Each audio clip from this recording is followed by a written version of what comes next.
Okay, now let us take a specific example, an example of atom clusters which may be represented as a two-level system. For such a system, we will consider that spin-spin relaxation time T2 is much smaller compared to spin lattice relaxation time, so that spin system may be considered effectively isolated from its lattice interaction, so that they can be independently thought of as a system where only these two levels are involved. So it becomes a system with bounded energy spectrum with just two levels in which the system's components can be. And then this is the situation. In reality, people have done some experiments on silver and rhodium atom clusters in this context of whether these systems can, under certain condition, may be associated with negative thermodynamic absolute temperature. So for that, at least we know this thing, that Boltzmann distribution, and that is Ni by N, that is the fraction of particles, or the probability that the particle is in the ith state, is related in this manner. And as a consequence, if we consider ith state as I having two possible states, one is for upspin, another is for downspin, and then this automatically can also be represented as something like this, right? Just taking the ratio of n up by n down, where the exponential part will have the energy difference of this n up state and the down state, and in that case this delta E for magnetic field, delta E will be positive. So n up by n down will have this kind of a relationship that is acceptable. Given this, let us consider energy diagram of such a system, schematic diagram, where, for example, initially there is a degeneracy of the states, and in presence of magnetic field there is a splitting, and then this energy difference is actually delta E, and some of the magnetic spin moments are say in the ground state, which we represent as down arrow, and some are in the excited state with up arrow. Now when under some condition, if you consider that n up is equals to n down, in that case this ratio is 1, and if this is 1, then e to the power minus something, that has to be 0, so that it becomes 1. To keep these relationships correct, then you have to associate that temperature as something like plus infinity or minus infinity, so that delta E, which is finite energy, finite value, divided by infinity should give you 0. Either plus 0 or minus 0 does not matter. As long as n up is equals to n down, that situation will be reflected by temperature having plus infinity or minus infinity value in principle, according to this Boltzmann distribution. Now so at equilibrium, say this is the condition, this is the situation. At equilibrium, you have, under some finite temperature, you have n down is more, number of spins in the down state, in the ground state, is more compared to in the excited state, and there are these two levels, is bounded, there is no higher energy levels here. So you have only these two levels possible in which the spins can be. And then let us consider this situation where your n down is greater than n up. If this is the case, then naturally the n down is more, so this must be less than 1, and if this has to be less than 1 in the right hand side, because delta E is positive, so to make it less than 1, your T must be always positive, so that it becomes e to the power minus some number which is always less than 1. So to keep this one less than 1 automatically means that temperature is positive under this condition. Okay. Now let us just consider another thing, that when you have this kind of situation, if you want to reverse the population, this is also called the inverse population or population inversion.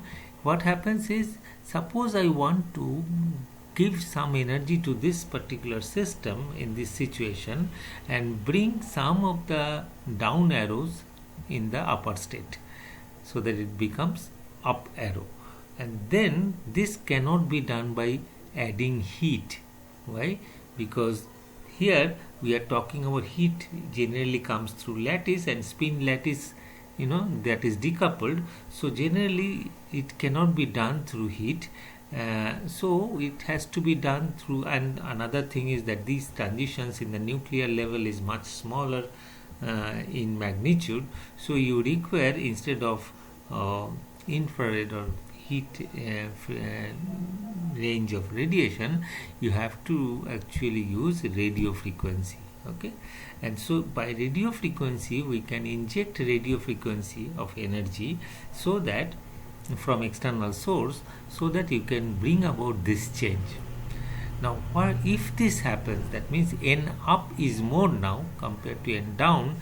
Now get back to this relationship, n up is more than n down, so this is greater than 1.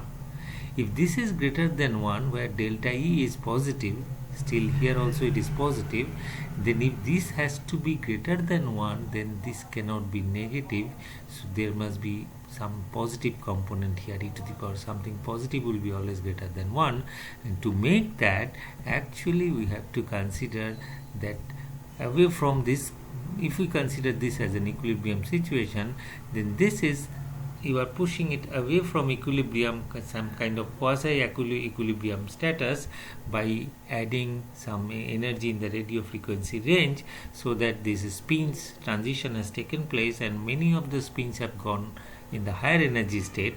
So that is referred also as inverse population or population inversion. And once this situation takes place, then automatically you have now to consider this, and automatically you see that n down is less compared to n up, and then T has to be negative. So such kind of situation in an isolated spin state of a system, in this case it is a collection of atom clusters or nuclear spin clusters, and there you can create a population inversion situation by applying some radio frequency, and momentarily, for some time which is reasonable, as long as it is reasonable with respect to observational time, where spin lattice interaction has not set in and only spin-spin interactions are taking place, within that time domain you can assume that the system is of this configuration where population inversion has taken place, and at that moment this system, or under that condition, the system may be associated with negative temperature. And actually, if we now, therefore we see that temperature scale actually extends not only from plus 0 Kelvin. 0 Kelvin is not allowed thermodynamically, remember, and that is not getting violated here also.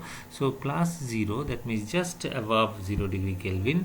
From there, in principle, it can increase and go up to plus infinity, and then it can cross over to minus infinity, and then it can go up to even minus 0 degree Kelvin. So essentially plus 0 Kelvin is associated with down, all spin in this particular example, as if all spins are down in the ground state, all are down means then n up is 0. Basically, if this is 0, then it must be T must be plus infinity, plus 0, so that it becomes e to the power minus infinity.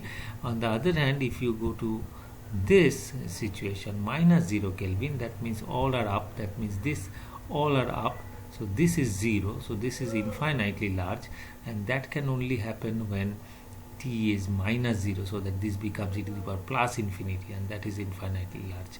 So that is associated with this. So basically at t level the scale is somewhat like this, and there is some uncomfortable situation here where after plus infinity you have minus infinity.